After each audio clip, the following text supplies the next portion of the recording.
जय सियाराम, जय बागेश्वर धाम सरकार, जय सन्यासी बाबा की। तो मित्रों, आज हम बात करने वाले हैं 2022 के टॉप 5 कथावाचकों की कुल संपत्ति के बारे में। हम इस वीडियो में आपको इन सभी 5 कथावाचकों की यूट्यूब से होने वाली कमाई के साथ साथ इनकी कुल संपत्ति के बारे में भी बताएंगे। हमारी इस वीडियो का उद्देश्य किसी भी कथावाचक को कमाई या संपत्ति के आधार पर छोटा या बड़ा बताना नहीं है। यह वीडियो सोशल मीडिया से मिली जानकारी के आधार पर बनाई गई है। हम सभी कथावाचक को आदर व सम्मान करते हैं। वैसे तो मित्रों, किसी भी कथावाचक का उद्देश्य धन कमाना नहीं होता है। इनका उद्देश्य केवल और केवल लोगों को भक्ति से जोड़ना होता है। इनकी कमाई का आधे से भी ज्यादा धन इनके द्वारा चलाई जा रही सेवाओं में खर्च हो जाता है। जैसे कोई कथावाचक आश्रम चला रहा है, कोई गौ सेवा कर रहा है, कोई गरीब कन्याओं के विवाह कर रहा है और कोई तो आजीवन विशाल भोजन भंडारा भी करवा रहा है। और कोई कथावाचक तो ऐसे हैं जो यह सब एक साथ करवा रहे हैं, जिससे इनकी होने वाली कमाई का आधे से भी ज्यादा धन इनकी सेवाओं में खर्च हो जाता है। परंतु मुझे जो सोशल मीडिया से जानकारी मिली है, उसके द्वारा मैं आपको इनकी संपत्ति के बारे में बताऊंगा। तो संपत्ति के आधार पर टॉप 5 की सूची में नंबर 5 पर आती हैं राजस्थान की मशहूर कथावाचिका देवी जया किशोरी जी। यह मात्र 9 वर्ष की आयु से ही अध्यात्म से जुड़ गई थी, जिसके कारण जया किशोरी जी के पास ज्ञान का विशाल भंडार है। और मात्र 19 वर्ष की उम्र में इन्होंने भक्तों के दिल में भजन और कीर्तन से जगह बनाई है। यह एक कथावाचिका के साथ साथ एक अच्छी गायक व मोटिवेशनल स्पीकर भी हैं। इनकी कमाई के बारे में हम बात करें तो यह यूट्यूब से एक महीने में 10 लाख रुपए तक कमाती हैं। और इनकी कुल संपत्ति के बारे में बात करें, सोशल मीडिया पर इनकी कुल संपत्ति 15,000 करोड़ रुपए बताई गई है। अब संपत्ति के आधार पर नंबर 4 पर आते हैं बागेश्वर धाम सरकार। इनका असली नाम पंडित धीरेन्द्र कृष्ण शास्त्री है और यह छतरपुर मध्य प्रदेश से हैं।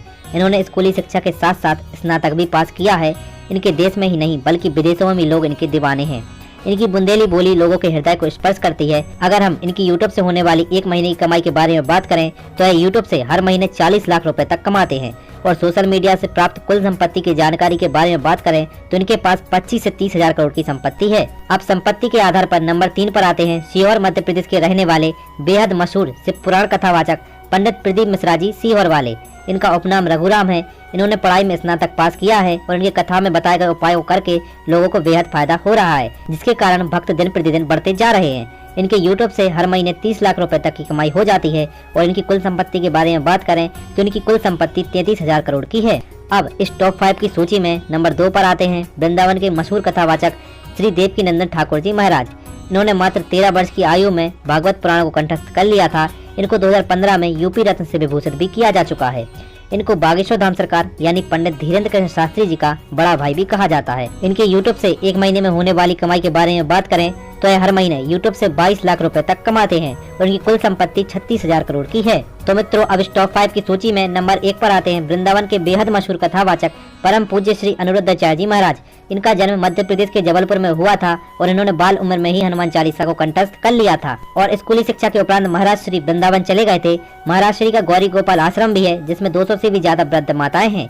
यह रोजाना 20,000 संत व बेसहारा लोगों को भोजन भी कराते हैं। और महाराज श्री के 3 यूट्यूब चैनल हैं, जिसकी एक महीने की अनुमानित कमाई 1 करोड़ रुपए तक है। और अगर हम इनकी कुल संपत्ति के बारे में बात करें तो सोशल मीडिया से प्राप्त जानकारी में इनकी कुल संपत्ति 41,000 करोड़ की है। और यह इन सभी 5 कथावाचकों में संपत्ति के आधार पर सबसे आगे हैं। आशा करता हूँ हमारे द्वारा दी गई जानकारी आपको अच्छी लगी होगी। अगर अच्छी लगी है तो वीडियो को लाइक, शेयर और एक प्यारी सी कमेंट अवश्य करें। धन्यवाद। जय सियाराम।